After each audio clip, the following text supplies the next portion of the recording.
He belongs to a lower middle class Chitpalan Brahmin family and his father name was Bapuna Karve. In 1884, he graduated with a degree in mathematics from Elphinstone College.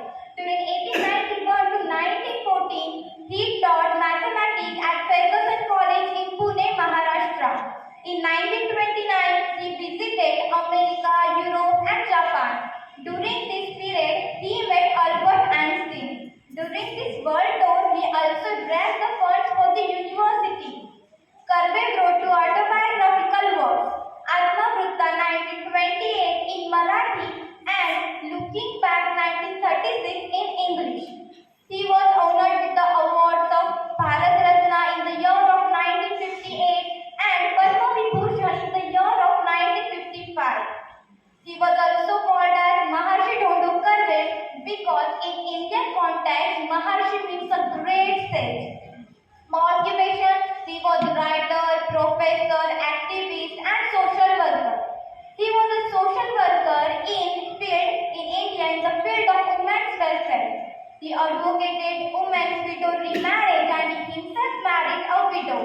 Karve was pioneer in promoting widows' education.